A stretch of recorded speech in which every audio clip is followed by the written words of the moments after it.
Good afternoon guys. आज आपल्यासोबत आहेत आपले ब्लॉगचे ओनर चॅनलचे यश खरत, आणि ते आज पाहुणे म्हणून खास आपल्यासमोर बसलेले आहेत. थँक्यू. आपण सर यांना ओळखतात, आणि मी तिसऱ्या ब्लॉग मध्ये होतो, त्यानंतर मी काही दिसलो होता आणि तो ब्लॉग मी शूट केला होता. त्यानंतर आज मी डिरेक्टली जवळपास 2 वर्षांनी आलेलो आहे. आणि आता आपण यश खरत यांना विचारणार आहोत की त्यांनी हा ब्लॉग सुरू कसा केला, त्यांची आयडिया का होती. तर ह्याच्या मागचा जो बेसिक कारण होता, मी स्टार्टिंग युट्यूब चॅनलची स्टार्टिंग माझी होती गेमिंग पासून.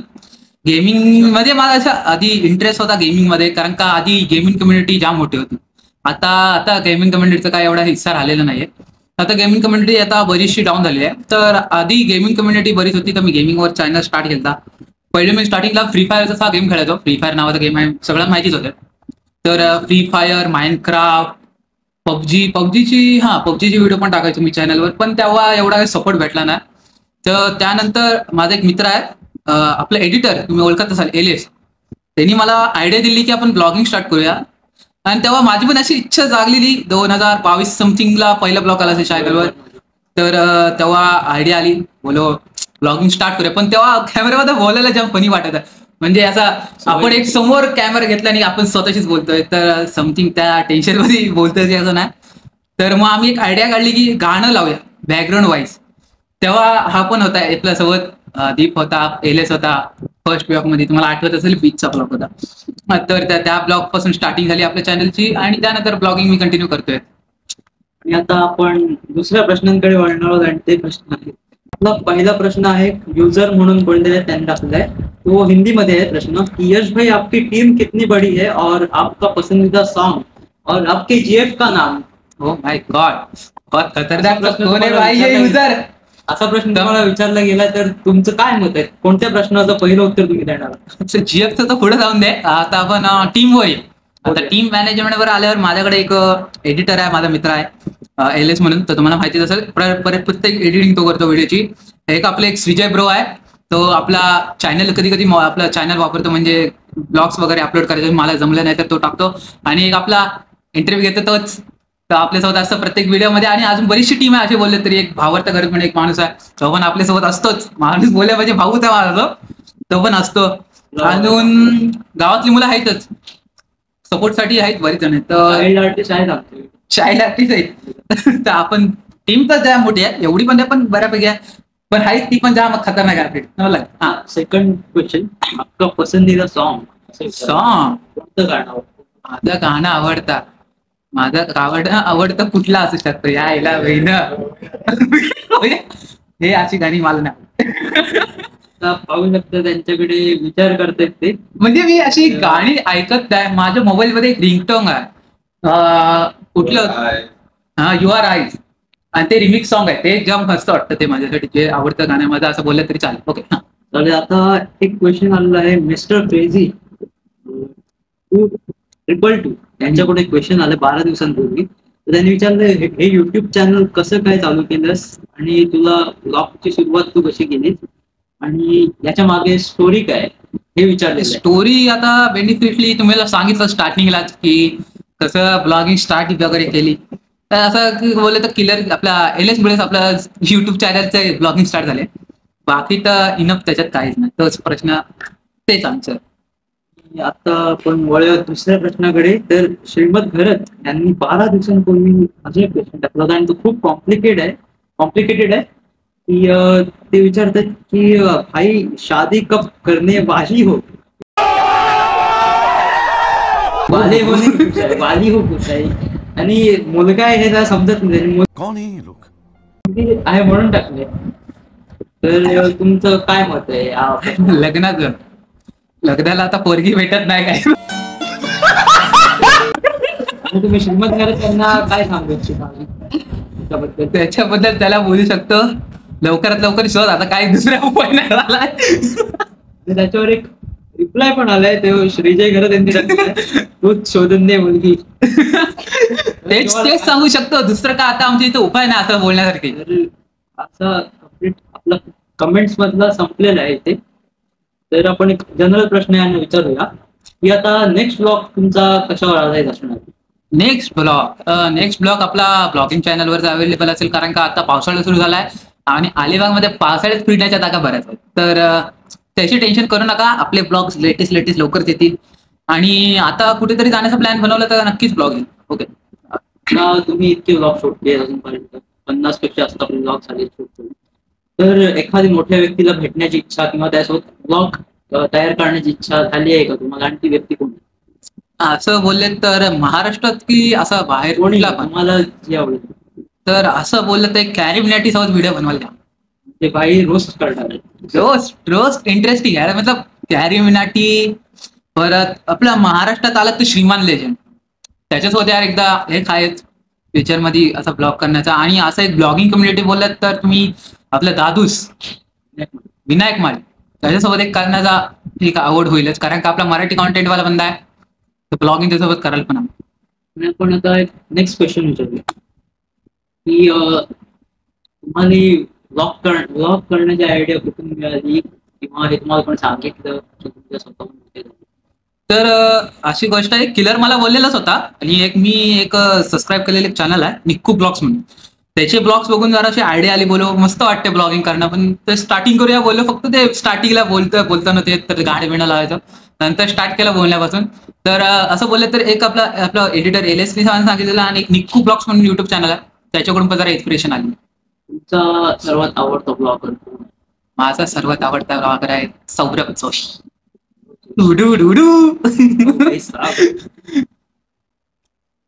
नेक्स्ट क्वेश्चन आपण विचारूया. हा, सध्या एज्युकेशन सुरू आहे, ब्लॉगिंग करताय, ब्लॉगिंगसाठी टाइम कसं?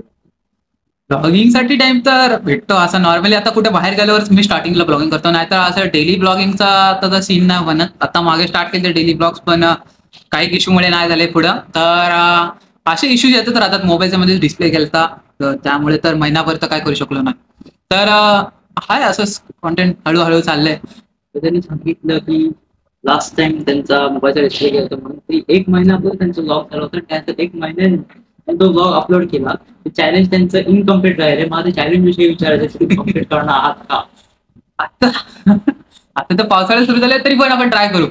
आपल्या या व्हिडिओत जर मिनिमम 20 कमेंट आल्या, 20 comment, challenge start. Okay, restart comment म्हणजे रिस्टार्ट मध्ये आपलं काय बोलतो, रिस्टार्ट करा हे वर्कआउट. ओके, चॅलेंज तर 20 कमेंट तरी मिनिमम पाहिजे, तर मी करणार 100% का. फक्त 20 कमेंट यायला पाहिजे, 20 कमेंट. तुमचा ब्लॉगिंग शिवाय अजून एखादा छंद, हॉबी काय? Hobby cricket. This is most favourite. Cricket लहानपणीपासूनच, म्हणजे इथपासूनच माझे एक नाव आहे फेमस गावात, पोलाड म्हणून. 3-4 गावात फेमस होतं आधी. 2018ला मी पीकवर होतो जाम. 3-4 गावात तर पोलाड नाव जामच फेमस होतं. गावात इथं पोलाड. आयरन पोलार्ड यांच्याकडून तुम्हाला इन्स्पिरेशन मिळालं क्रिकेट खेळण्याचं? हो, असं बोलू शकता. मुंबई इंडियन्स आपली इथं आधीपासून फेवरेट टीमच आहे. 2011 समथिंग 11 पासून सपोर्ट करत असेल. 2011 पासून फेवरेट टीम फॉर. एक कमेंट आपल्याकडून सुटली होती लास्ट टाइम, तर ती कमेंट आहे मिस्टर किलर यांची. तर ते म्हणतात की तुम्ही डेली ब्लॉगिंग कधीपासून स्टार्ट करणार? डेली ब्लॉगिंगचं तर आता सीन नाही बनत. जरा कॉलेजचा इश्यू चालू आहे. बघूया, कॉलेज सेट झालं आपलं, कॉलेजचं जे काम होतंय, तर आपण ट्राय करू कॉलेजला जाता ब्लॉग स्टार्ट करूया. आता इश्यू असा चालू आहे, डेली ब्लॉगिंग चालू करा. पण पहिले ते ऍडमिशनचं होऊन दे जरा. कॉलेजचं ऍडमिशन झालं ना, तर आपण डेली ब्लॉगिंग स्टार्ट करू पाहिजे. तर असा एक प्रश्न आहे की तुमचे ब्लॉग तुम्ही अपलोड करता, तर त्यात लोकांना अट्रॅक्टिव्ह कोणती गोष्ट आहे कंटेंटमध्ये, ती लोकांना अट्रॅक्ट करते? तर मी असं बोलता येईल, माझे जे ब्लॉग्स मी जाम फनी एकदम, आपला मस्त मला असतं एकदम आपल्या ब्लॉगमध्ये सर्वजण. आणि जी आपली सबस्क्रायबर फॅमिली आहे ती पण चांगली आहे, एकदम सपोर्ट करते फुल आपल्याला. तर असं बोललं तर माझं अट्रॅक्टिव्ह असं बोलता येईल आपले एडिटिंग आणि आपलं फनी कंटेंट. म्हणजे आता मित्रांसोबत आपण ब्लॉग बनवतो, आपलं सगळे असतो, तेव्हा फनी कंटेंट बनतोच. आपला अशी गँग आपली काय पण असते बोल्या करत. तर आणि त्याच्यात आपला LS जो एडिटर आहे, तो पण मस्त एडिटिंग करतो त्याच्यामुळे अजून फनी कंटेंट बनतो. तर फनी कंटेंटमुळे अजून लोक अट्रॅक्टिव्ह होतात चॅनलवर, असं बोलू शकतो मी. कारण का फनी कॉन्टेंटमुळे घालतच अट्रॅक्टिव्ह होऊ शकतो. आणि एक ब्लॉग होता क्रिकेटचा, तो पण जाम फेमस घेतला मध्ये. म्हणजे क्रिकेटचा पण फेवर होता मध्येच, आणि आपलं फनी कंटेंट पण होता त्यातच बोलत तरी, असं बोलू शकतो. जसे लोक अट्रॅक्टिव्ह होतात फनी कंटेंट वगैरे बघून. तुमच्या ज्या आता एवढ्या व्हिडिओ झाल्या ब्लॉग युट्यूब चॅनलवरती, तर त्याच्यापैकी असे बरेच व्हिडिओला डिसलाईक आलेत किंवा बरेच कमेंट रोस्ट कमेंट आलेत, तर त्याच्याबद्दल तुम्ही असं काय बोलाल की त्यांना रोज झालं पाहिजे? तर असं मी बोलत नाही कधी, म्हणजे असे कोणला रोस्ट कमेंट करत नाही. तरी असे लोक करतात कमेंट वगैरे, असे व्हिडिओ का बनवतोस वगैरे वगैरे. पण आपल्याला माहिती आहे की आपली व्हिडिओ कशी आहे. आता एडिटर वगैरे आपले आहेतच सर्व, आणि रोस्ट कमेंट करायला तू आहेच तिकडं. तर त्याच्याबद्दल तर काय वाटत नाही, कारण का तुम्ही तर आहातच सगळे सोबत. आणि लोक बोलतात अशा व्हिडिओ का बनवतात. आता आपल्याला आवडते आपण बनवतो, कारण का आपल्याला काय याच्यातून इन्कम काय भेटत नाही. आपण फनी कंटेंट लोकांना हसवण्यासाठी अशा व्हिडिओ बनवतो, बाकी तर काय नाही. असे लोक बोलणारे ते बोलण्यासाठीच असतात, बाकी बाकी आपण काय लक्ष द्यायचं नाही. माझा पुढचा प्रश्न असा आहे की तुमच्यासोबत आता बरेच जण कॉम्पिटिशनला आहेत, तर तुम्हाला असं तुमच्यात काय सिक्रेट आहे की ती लोक तुमच्यापेक्षा पुढे जाऊ शकत नाही? असं बोलत तर फनी कंटेंट वगैरे, आणि त्याच्यावरती जी एडिटिंग जो आपला एडिटर करतो ना, त्यामुळे मला वाटतंय. आणि आपली जी मेहनत आहे ना, ती कधीच अशी जात नाही. कधी ना कधी आपल्याला सक्सेस भेटणारच आहे, आणि सक्सेस भेटतेच.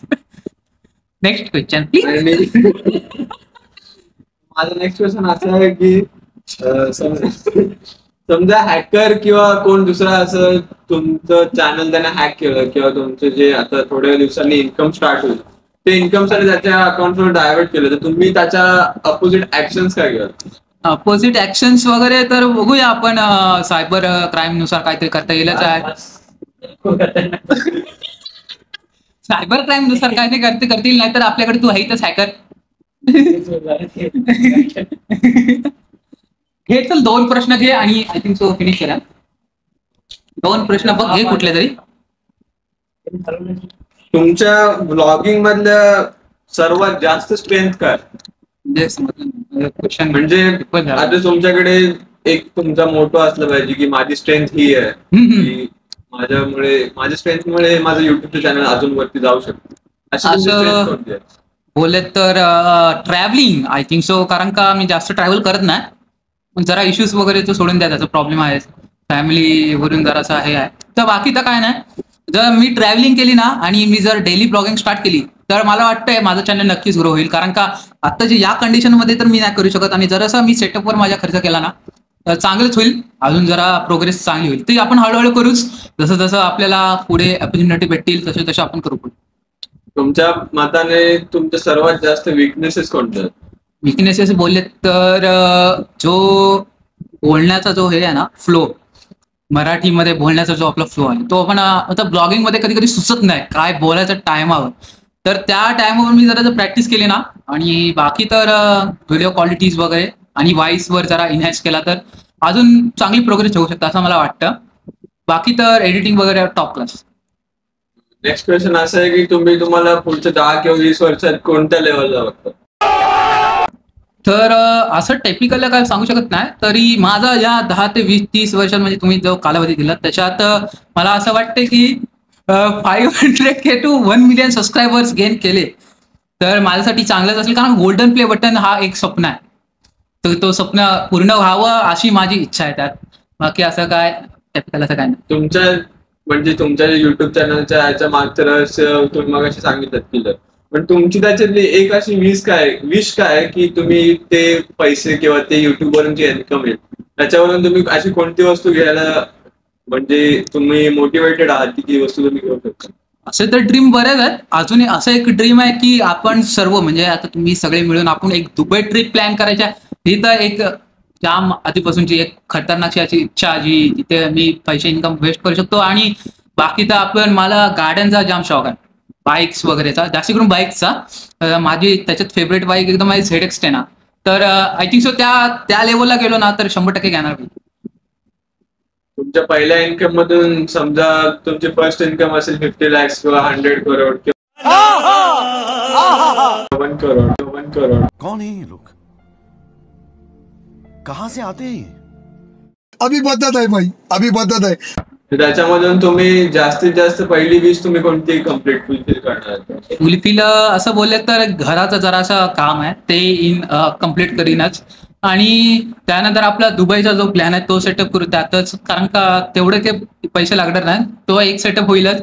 आणि फॅमिलीचा जरा फायनान्शियल सपोर्ट बस तुमची सर्वात जास्त आवडती बाईक अशी कोणती आहे की ती तुम्ही युट्यूबच्या पहिल्या खर्चामधून घेऊ शकता? ZX10 झेडएक्शनलच का, असं का स्पेसिफिक? स्पेसिफिक असं बोलू शकत नाही, पण नॉर्मली आवडती गाडी असते प्रत्येकाची एकाने एक. तर अशी मला तिचे लुक्स वगैरे चांगले वाटतात कावासाकीचे. आणि 1000cc मध्ये सर्वात बेस्ट बाईक म्हणजे कावासाकी ZX10. थँक्यू. आपले बरेचसे प्रश्न विचारून झालेत, तर काही कारणास्तव मला अर्धा इंटरव्ह्यू सोडून जावं लागतं. त्या जागेवर श्रीजय करत यांनी माझी जागा घेतली, त्याबद्दल त्यांचं खूप खूप धन्यवाद. आता आपण आपल्या ब्लॉगच्या शेवटाकडे येऊया. तर 2 मिनिटं, मला असं स्पेसिफिक सांगू, मला ह्यांनी बोलवलं म्हणजे आपला इंटरव्ह्यू हा व्हिडिओ आपण कास्ट केलेला आहे. तर माझ्या अख्ख्या टीमसाठी मी कॉंग्रॅच्युलेट करतो खास एकदम, कारण का दीप आपला होता ज्यांनी क्वेश्चन रेडी केले, आपला श्रीजय आहे जो त्यांनी पण आपल्यासाठी क्वेश्चन रेडी केले, आणि आता एडिटिंग करण्यासाठी आपला LS आहे, तो पण प्रॉपर एडिटिंग करेल, मस्त आहे की तुमच्यासाठी स्पेशल व्हिडिओ घेऊन येईलच. तर खास करून सगळ्यांसाठी हे सांगतो बेस्ट.